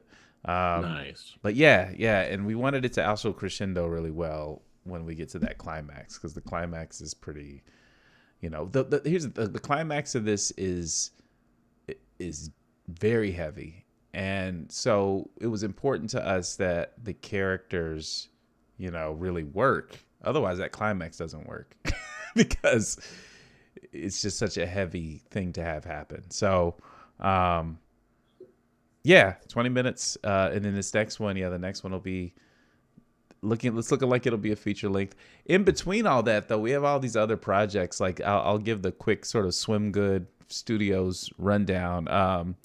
We actually just wrapped shooting our first music video. Actually, semi-first. Miles shot a video last year that's pretty amazing. That's already out there. We should share a link to that. But our first music video as a studio, and it's coming out really well. It's called Lemonade. Artist is Trails Nation. He's a rapper that we know very well, and was very excited to have us, shoot his video for free so that we could get some footage for our studio. My guess is he'd have you do it again if you wanted. Exactly. Yeah, right. But is he as good as mid-sized sedan though? Mid-sized sedan, that's tough competition, man. I don't know, that's. But yeah, that video shoot, actually, just to give some behind the scenes context, it got pretty crazy. We shot 2 days. The first half of it we shot back in December, and we did some things that may not have been all the way legal to make it happen. Some things were set on fire, and we definitely broke the law. A couple explosions. Yeah, That's gonna be the name of the LP. Is All the Way Legal. We definitely were tiptoeing. Yeah, it's not what you set on fire; it's where and when you set it on fire. That gets There you go. That's a good point. Yeah, and, there you and go. sometimes who, and fortunately there were no who's involved. Luckily, we weren't by anything important, so Right. we I did Objectively. realize how hard it is to put a fire out. Yeah. We were it took us I don't even think it went out. We tried to get it out a little bit. Yeah, I did start to panic at the end. It got a little scary. This is not going. Okay, It got a little so scary. just to give context, this is a slight spoiler for the music video, but what we set on fire was this chair, and it was out in the middle of this weird abandoned lot. And as we're shooting it, in other contexts, is our artist that we're filming, we have tied to an additional chair. And so there's some symbolism around you seeing this chair on fire and seeing him tied to another chair, and sort of implying what is his fate. He's got a bag over his head. He's taped messily to this chair. And we finally get the chair to set up to light up. We get some great shots. We're getting our performance shot of him, a nice close-up type performance shot. And we look over, and there's this guy, like a pickup truck, that's sitting out by the fence that we had to crawl under because it was chained shut to get to this area. Pretty much, yeah. And we look over, and the truck is backing slowly out. Almost I was all right, well, I guess we wrapped up for today. Right. So. And so we all scrambling, running around, grabbing stuff, trying to put this chair out, which is still just actively blazing. And we destroyed so many other things trying to put this chair out. And then our artist, Trills, comes from his car with this big gallon of water. And he's like, I forgot I had this. I'm like the whole time. Carry it around with me. So he promptly puts out the fire with his water. But anyway, yeah, it's so we shot a dope music video. It'll be dropping probably within the next few weeks. Nice. We're sort of using that as a revenue generation tool to start shooting some music videos for folks. All right. And we have a couple series we're working on. We're kind of looking at, there's a series called Words that we started working on last year that we do sort of interpersonal conversations with folks. It's going to be shot kind of docu-series style. And then we have the Never Speak of This Again is still on the table. But we're revisiting it as something a little bit easier to do, as a proof of concept for something we could kind of do later. It's almost like, you know what I thought about, Miles? Maybe it's like Black Mirror nuggets. It's like if you took Black Mirror and each episode was only 2 minutes long. That'll work. Exactly. Yeah, that'll be fun. Yeah. That actually would be kind of cool. Yeah, so that's essentially what it is. Yeah, it drives the production down of it too, because we have a tendency of we'll start hey, what if a guy loses his hat, his favorite hat, and then it snowballs. Oh no, she's getting attacked. Oh, hey, yeah. It's gonna start now. Yep, he's ready. Yeah. It's all good. My cat was down here. The dog is so much bigger than you, Tom. I wonder if you guys were wondering what the hell I was doing, because I was Very doing this. I'm petting my cat. So we always assume the best. Here like this. I'm sorry. He's trying to get in. He's trying He's to a be a beast. part of it. He's trying to be a star. He's in the next. He's in the next project. It's like I have thoughts. There you go. Cujo He 2. needs to share. One of his opinions is that he should get treats right now. Oh, he heard the word TREATS. That's Yeah, it. you messed up. It's over. I know. Yes. Oh, now he's okay. Don't knock my computer. Don't pull my computer down. It must be something about Samurai. Every time we've done stuff with him, like an animal somehow disrupts Tawny's whole life. I just watched that. I hadn't watched it for a while, and I was like, oh yeah, that's the episode where my cat is just like, I'm gonna fuck up her bookshelf right now. So Gary, just for context sake, Joe Ross edits our podcast, and Gary knows Joe. And Joe sent me this clip because we didn't know what was going on. When we actually recorded it, there was this loud noise, and Tawny, like, and in Samurai's like, he's like, hey, everything good? Like, we stopped. And Tawny's like, guys, my cat. And we don't know what happened. I didn't realize what happened was actually on camera. And so when he's editing, he sends me this clip, and Tawny's just sitting there like talking or whatever. I don't even know if she was talking. And the cat's just like behind her right on that bookshelf. And it like knocks something over, and it scares itself and runs off. And Tawny's just like... It's like she knocked the bookend down, and so everything I think like fell over. We were about to roll up Mob Deep. Mm-hmm. We'll give Gary a call. Bring the car up. We're about to roll up there. Well, what's funny about that is the tale of two interruptions, right? Because you got the cat who, in very cat form, doesn't care about you, wants to knock something down. Yes. And then this time you got the dog's like, hey, give me attention. I want you. Yes. It's very fitting. Yes. Yeah, he's not going to stop now. He's on one right now. He's just staring at me. Oh my gosh. Well, I know you got to hop soon, Tawny, and I was going to afford space to talk about Yellowjackets. Have either of you, Gary or Preston, watched Yellowjackets? Real quick, yeah. Have you watched Yellowjackets? Okay. I have not seen it yet. I've heard about it, and I've saw some people posting about how good it was, but I haven't seen it yet. And I'm always leery when I hear. Okay, so I'm the type of person that when someone is like, when everyone is saying this is awesome, I don't want to rush and go look at it. Yeah, same. Because I'm like, I'm probably gonna hate it. Totally. Yeah, and it's not like I have to be the person who discovers it, like the hipster guy who's like, I found this. Right. I think it's just the popular stuff I tend to not gravitate to. Yeah. So it takes me a while. But with that one, I think the couple of people that I saw it and said they liked it, I'm like, okay, I respect their opinion. That at least it's going to be a good story, and we'll just see how I like it. So I'll probably get to it in the next couple weeks.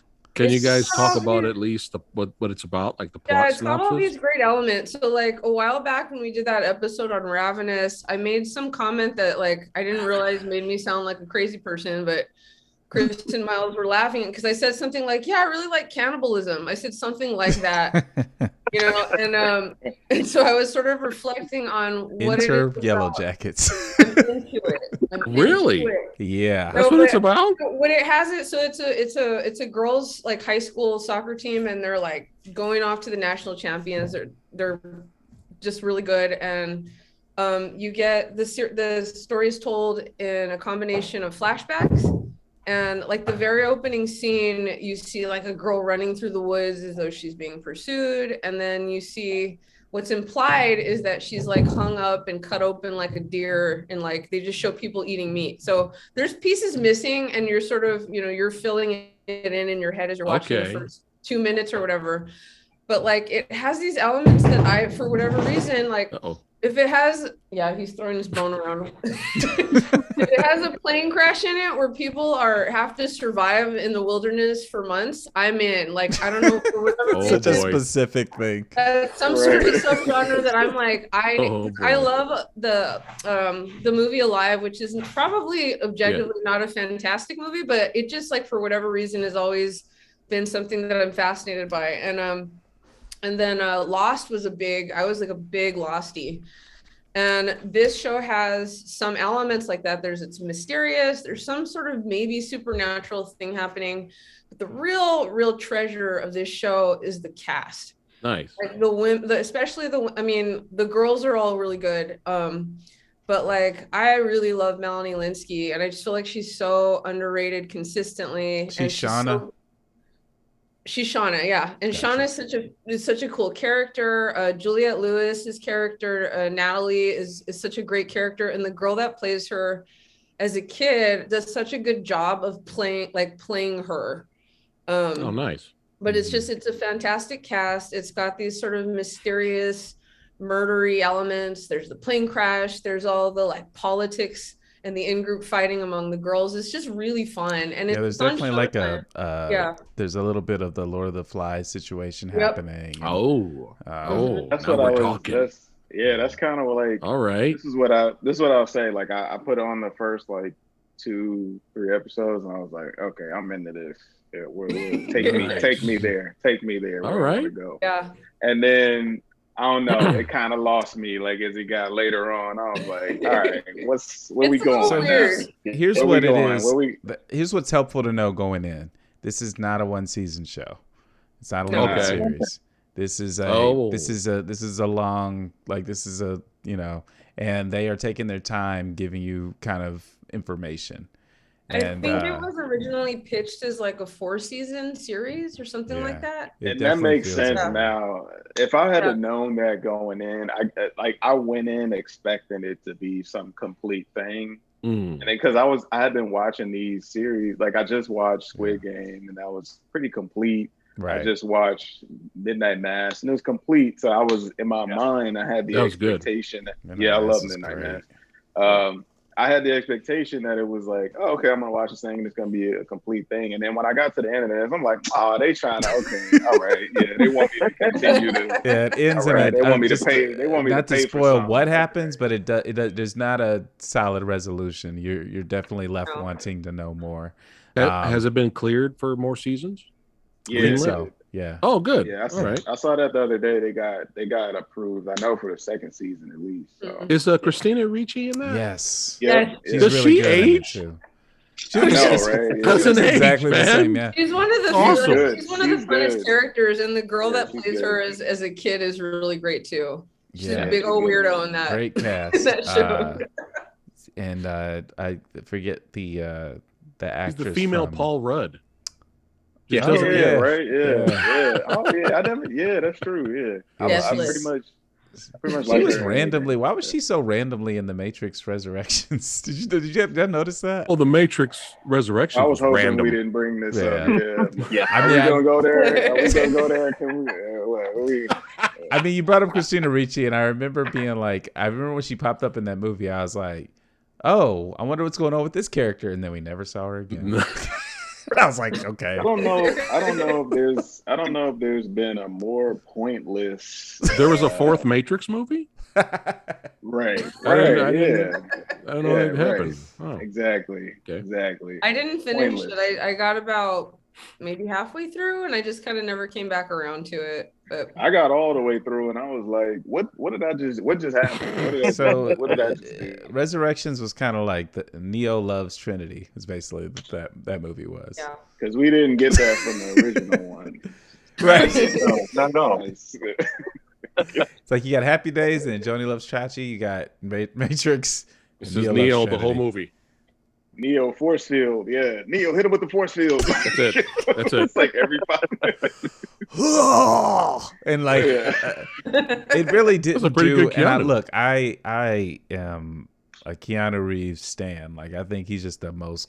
If I got to meet that dude, it would make my year because he just seems like the coolest dude.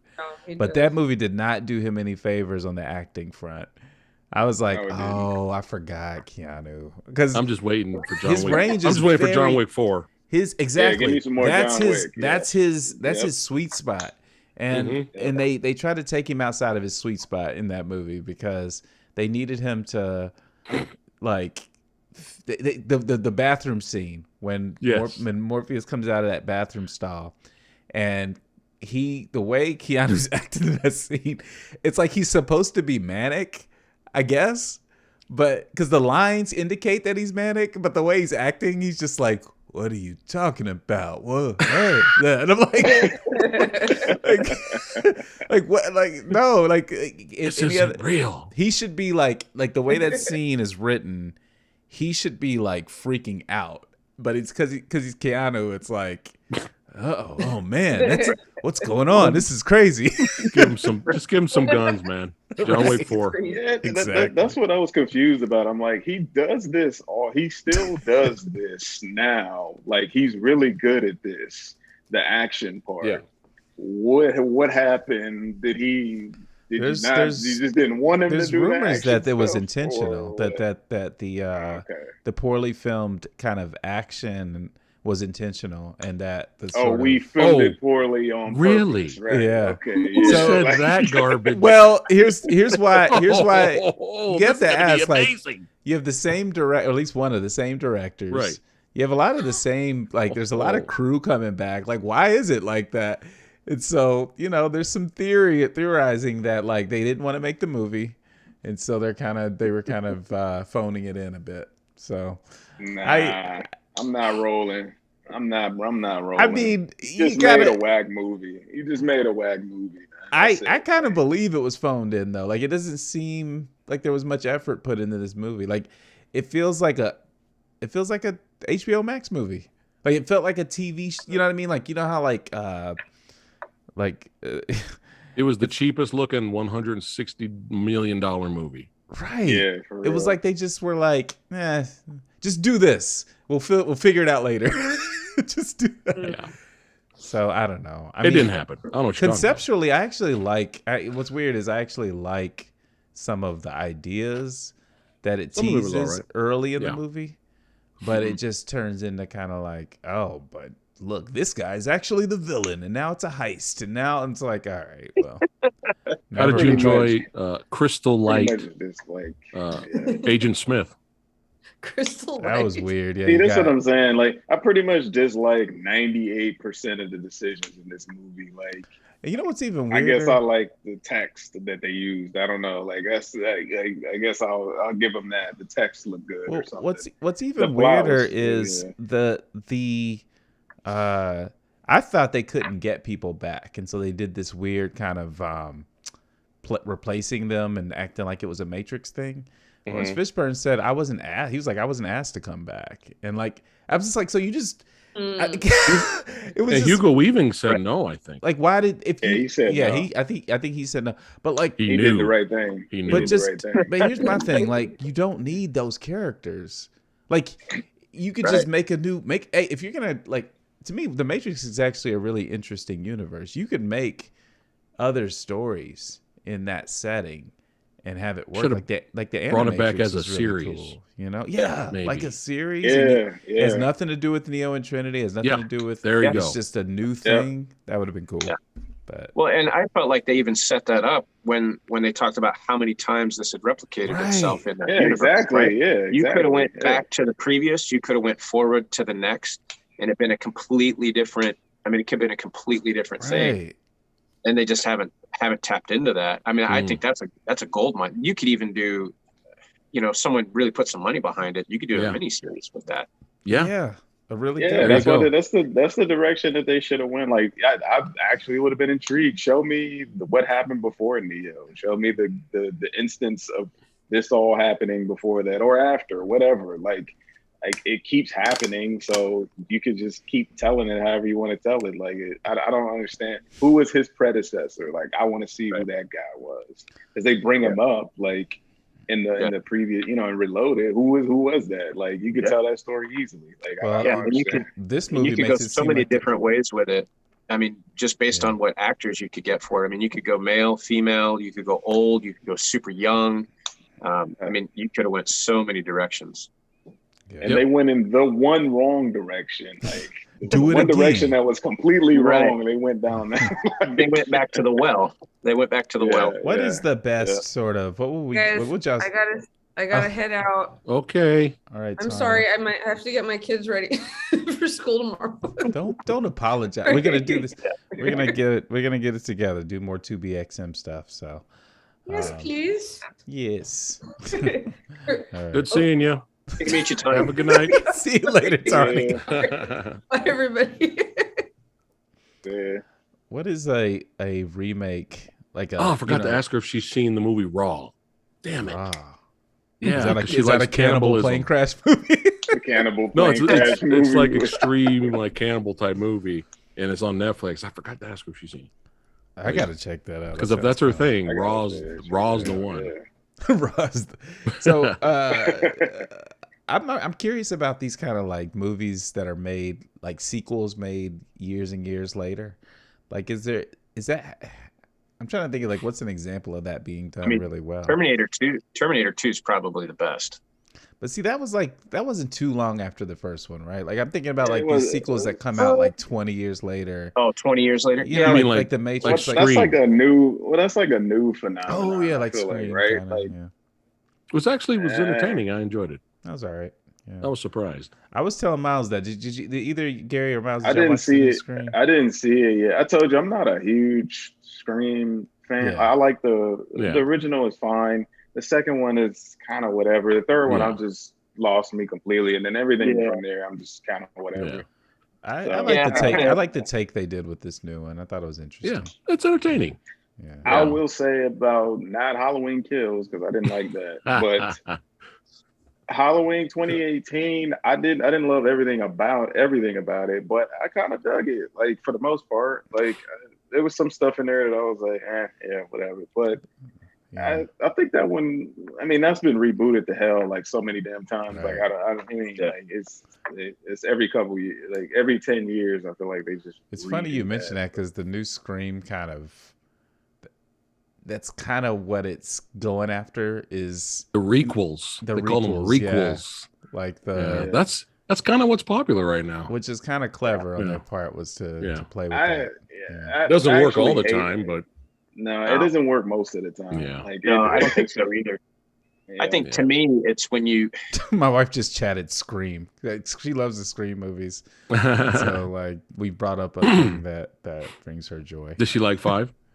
Yeah, she did. She didn't like 4 or 3, and so 5 she felt like was a nice return to form. I think she liked how they did that. So, I mean, if you think about it, it wasn't done by Wes Craven, the master. Right.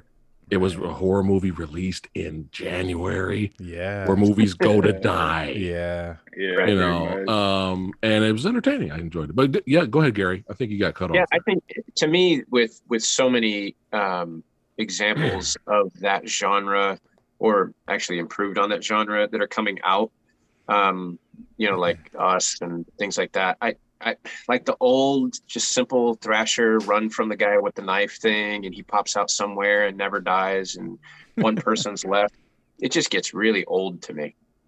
So I appreciate, so when they do something new with it, where there's not just a twist, but there's an unexpected. There's just an unexpected like story through the whole thing where you're trying to figure out like, this is different. I've never seen this before. What the heck is happening here? So I appreciate that so much more. To me, there's a lot more suspense in that than, well, the guy's going to pop out from behind this door with a knife at some point. I just don't know which door. You know, and they can only get so creative with that. Like the Final Destination movies. It's like, okay, so we're just creating creative ways of killing people. Right. So one thing I will say Saw about films. One thing I will say about the new Scream is it does sort of tease that a little bit. That whole what you were just talking about. That whole they play with the whole like you know, when a character opens a door. And you know when they close it, is something gonna be there? They really like, and the first time, like you kind of see them do it, you're like, oh, they're doing this. But then you kind of realize, oh, they're doing this. Like they're kind of poking fun at it in a way. Yeah. That's kind of. I mean, they know what they are. Yeah, exactly. Yeah, they know what they are, and that's the thing is, you know what you're getting with that movie. Like if you hate those movies, you're not going to go and fall in love with it, and if you love those movies, you're going to go and you're going to love it because they definitely don't screw with the genre. They don't mess it up. Yes. And that's good. I think that's fine. It's branding. And I think that there's a place for that. It's not my cup of tea. So I feel like if I've seen one, like I'm good. Yeah, I mean, if it's on, if it's on while I'm working, I might, let it keep playing. But so those are the ones that I can't find myself really getting too upset about because I don't care that much about them. Like they're fun. They're more maybe fun to laugh at in some instances. With some of them, like where I don't really take it. The ones where I get personal with. When they mess up, it's like Alien is my baby. Like I love Alien. Like that's my franchise. When they mess up Alien, I get offended. Like I get upset because it's such a I don't know. Like I feel like they did that well. Like at the beginning, it's just a better franchise than some of those. It's thoughtful. Like some of the things that they did early on. So when they mess up ones like that, that's when I get pissed. Like all right, come on, man. Like just leave it alone. Stop trying to continue it and do it. If you count Alien versus Predator, those movies, are there more not great Alien movies than there are good ones? It might be almost like even. But I actually like some of them. It's debatable because some of them are. Yeah. It's debatable because some of those are popcorn fun. Right. Yeah, and I think when you popcorn fun's a good way of putting it because when you make it, Predator versus Alien, you're making it Freddy versus Jason in space. Right. Yeah, that's what you're doing. Which they actually did. So but we reviewed. Don't forget about our review. Yeah, we did. Oh, we had a blast. Gary, check it out, man. When you get on my channel, I will. We did the second one, right? We did Requiem. Alien versus Predator Requiem. It's hilarious. It's so funny. Yeah, I want to listen to that. Send me a link to it when you get a chance, Chris. Yeah, for sure. It's so funny. Oh, that was funny. Those movies, man. But yeah, Gary brought up some great points.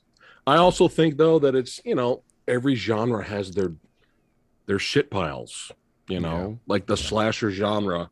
There's some great ones out there. Have you seen Deep Red? Dario Argento's Deep Red. Check that out. And then you have garbage. Right. So there's everything. Well, with every genre, there's just good and bad. It's like it's not the premise that's problematic, it's the execution. And so we were actually talking about that, like ALUS, like when we on paper ALUS, there's nothing really crazy about what the scenario is. It's actually been done before, but we wanted the execution of it to be something special. And I watched this movie, came out have you seen Possessor? Yes. Samurai? Yeah, we reviewed it a long time ago. That movie, it's interesting because the concept on paper is really basic. Like this whole idea, the basic concept of this movie is, what if a hitman could possess someone's body and complete a kill in their body? And but the way it's executed, it's so cerebral and creepy and just unsettling and the pacing is really well, and then the gore. That's why I asked if you had seen it because there's some body horror, man. Oh my gosh, and the end, it's very dark. It's very unsettling. And he is a Cronenberg. Yeah, that's true. Yeah, I thought about that. I was like, oh yeah, that makes sense. But that was the Cronenberg. Yeah, it was the son. Yeah, it was the son. Oh, okay. The Fly is one of my favorite movies. Oh, it's excellent. Oh yeah, The Fly is a classic. But yeah, no, the Cronenberg touch is definitely on this movie. But that was great. I enjoyed that. I liked it, yeah, and actually it helped me. It gave me some idea. I told Miles to watch it because I was like, man, this gives me some ideas for how to execute some aspects of ALUS, because it takes this very simple concept that could be really cheesy in a different set of clothes. It would just be like, some random like throwaway action movie maybe. But because they push it into this weird place about how things psychologically affect you, oof. Performances though from the lead female actress, fantastic. Man, she's great. The guy too, the guy that she possesses, he's really good too. Yeah. I kept thinking, he looks like Kit Harington. I was like, is that Jon Snow? I was like, oh no, Jon Snow. I was like, no, it's a different guy. I think Chris, you bring up a good point because when I think of some of the iconic films, that a lot of them are based around a very simple story. Take Castaway. Yeah. I mean, that they filled that much screen time with such a simple story just on 80% his character development, right, is unbelievable, and it works. Guy gets stuck on an island. guy gets off island. That's really good. But you right. Yeah. And you know, other than the actual physical cross, which I think we talked about, the actual standing at the crossroads scene at the end where you're like, okay, really? Did you have to? It's kind of. Other than that, I felt like that, but it's taking a really a basic, simple story and finding a way, either through the character development or the cinematography or both, to really make it compelling and interesting. Yeah, the performance. And that's where what Samurai just said is the lead acting of those characters. I mean, that's what does it, because I mean, you hear about, like, you see these movies and then you hear about the people who almost got the part and you're like, that would not have worked at all if that person didn't play that role. So that's true. There's a lot of was it Tom Cruise as Iron Man? Oh yeah. Leonardo DiCaprio as Spider-Man. Yeah, there's a lot of those where it's just like, I can't even, I'm so glad that didn't go that way. Like, that would have been a totally different movie. Totally different movie. The Will Smith as Neo thing has always been fascinating to me, because I can never figure out if I would have liked it. I definitely don't think it would have been better than what we got, but I'm curious about what his take would have been on Neo. It still would have been a hit because it's Will Smith. It would have been, it'd have been Will Smith. It'd have been a hit. Would have been a huge hit, but I just can't fully. I always have this conversation with Chris. I just could never fully get on board with Will Smith, like, as far as doing kung fu. That for sure. I definitely can't get on board with. I think he would have pulled that off, because that was before he got super beefy. Like, he was more lean back then, you know. Right. He probably would have been okay. It's mostly I never really. Will Smith is, and he's not a bad actor. He's a superstar. Like, so he has the sort of the issue that superstars have for me, in which I can't never forget that it's them. That it, their stardom. I never really buy into. And then there's been instances where he has done that, where I'm like, oh wow, that was where he's transformed. Most of the time, I just feel like I'm watching Will Smith. It's just Will Smith. His thing, just do his Will Smith thing. I feel like Hancock was probably the movie for me where I was like, okay, I forgot it was Will Smith. Yeah, it was. He did for the first half of the movie. Second half, he kind of turned into Will Smith. Yeah, kind of did. Like towards the end, I thought he did well in like Pursuit of Happiness. I was like, oh wow, okay, that was okay. I wasn't thinking about him being Will Smith in that. Yeah. And there's some other instances, but for the most part, when he's just doing his quippy Will Smith thing, actually, I'm like, I mean, the thing if you like that, then he's very self-aware though, and like, I've been reading his book, and his book, he actually talks about that, and he says he had this conversation with his friend, who's basically was his agent at the time too, or his manager, and he's like, they were doing all this stuff, they're doing Fresh Prince of Bel-Air, there's like all these opportunities coming in, and he's just riding the wave, and his friend's like, I need to know what you want. And he's like, what are you talking about? Like, this is amazing. And he's like, no, I need to know specifically what you want. And he's like, I don't know, like, I want to do movies, I want to do that. And he's like, no, that's 7 things, name one thing. And he told him, he's like, and he said it was the first time he said it out loud, but he was like, I want to be the biggest movie star in the world. And he was. And he was like, okay, that's a goal. And he took roles that would make him a movie star. He took roles that he's like, okay, I'm going to run down the street shirtless with my shirt open with a gun, and I'm going to do this, and I'm going to punch an alien in the face, because that's what he wanted. He wanted to be, and he said he followed, like, he had somebody basically like give him all of Tom Cruise's like scheduled stuff that he was doing for press. And he was like, I'm going to outdo Tom Cruise on press. And he never could. He could never outdo Tom Cruise. But he was like, he's got a high motor. That dude, he was like, that dude doesn't sleep. But it was interesting, because it's like, okay, well, that makes sense then. Like, it's exactly what he wanted. He never sought out to be, until later in his career, it seems, he never really sought out to be like an actor, so to speak. Right, right. He wanted to be But dude, Bad Boys, Men in Black. Yeah. I love Bad Boys. I love it's insane all the hits he had. Yeah. He was turning Wild Wild West. We went off track a little bit. Went off track with Wild Wild West, but it was what it was. That was a hard swing and a miss right there, man. Like, I don't know what that was, but there's a lot. I'm like, I actually prefer movies where there's where I don't know the actors that well. I'm not really into the, like, that's not how you get me in the door with, like, man, starring all the hottest stars. Like, I don't care about that. Like, I'm not into that.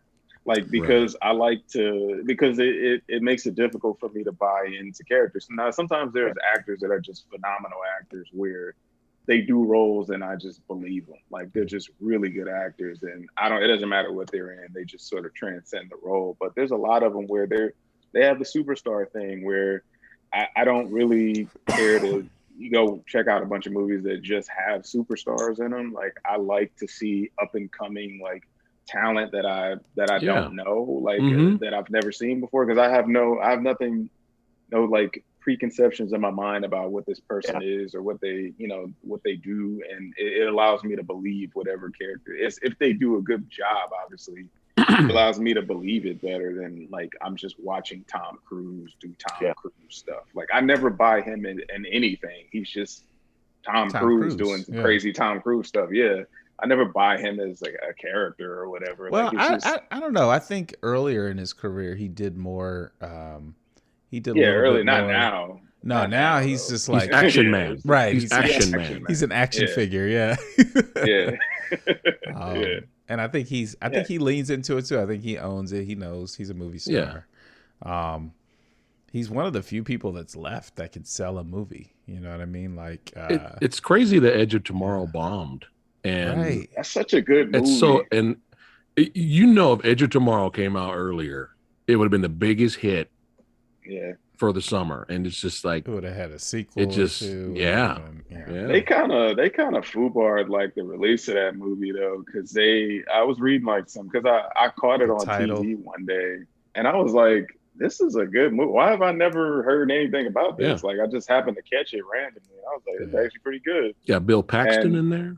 Yeah, and there was a whole lot of like the marketing behind it. They sort of they messed it up. They messed up the marketing with that, like, the whole thing, and changing the name, and then they tried to, like, recover with it, and they didn't work, and it just kind of like, they blew it. I still feel it's underrated. It is. No, but that's why I was excited about your guys' movie, and that's why I asked the question about, is majority of the short film going to be in one location? Yeah. And it's going to be character driven, because I like movies like that. Like, one of my favorite movies is 12 Angry Men. Have you seen that? Oh yeah. You got it. That's classic. Classic. And I like the original more than the remakes. I didn't even know there were remakes. I remember black the and one white with the old black and white. Yep. I remember the one with the remake with Tony Danza. And I was like, what? Tony Danza. Okay, so it was Michael T. Williamson, Tony Danza. Like, Tony Danza was the guy, the guy who's trying to get to the game. Oh, okay. He was that guy. And then Michael T. Williamson, Bubba from Forrest Gump, was the racist guy. Okay. Oh wow. Yeah. All right. But but stuff like that, the original is really good. Is the one. Yeah. Can you imagine trying to pitch that to Hollywood now? Hey, I got this great idea. It's going to be in one room, the whole movie. Yeah. Going to be with like 8 to 10 dudes, and they're just going to sit and talk. Right. Hey. Like, studio will be like, next. And then a beam comes in and it blows like, okay. All right. That's what you do after you're rejected. Yeah. Vin Diesel crashes through the wall and he says, get in. They take off. Get in the chopper. Yeah. I mean, the thing that so ALUS, so the sort of, the premise of the story is that right at the start, you're seeing the end of a relationship. And so there's 2 main locations, but 1 primary location. So you're in one main location for most of it, and then you are checking in with this other character throughout, who's in a different location. Yeah. So that's still cool. It's mostly in one location, and we've actually found a really good spot for it that kind of gives the right vibe. Because the idea is, like, this device doesn't exist in the real world. And so we had this conversation, like, does this take place in the future, or is this, and we kind of decided it kind of exists outside of time in a way. Like, the conceit is that this thing, we don't know where this thing came from. Yeah. There's something almost like the design of it, like, it almost has an alien like look to it anyway, while still being something you might feasibly see, because I mean it's made from real world things, right? And so so there's this element to it that feels like like it exists outside time. Like Miles took some inspiration from It Follows. So you know how It Follows, like I always think of that weird scene where the girl's sitting on the couch and she has like a compact, but it's like almost like an e-reader. And I was like, what is that? Like, and I saw the director even said, like, we just threw that in there so that the movie would feel like you can't place it. Like it just exists almost outside of time. And I was like, oh, that's kind of what it did for me. Cause I'm like, what year, like what's going on? Like what is this world? It feels retro, but it also has this futuristic looking thing. And so. Yeah, it's not significant. It's not significant either.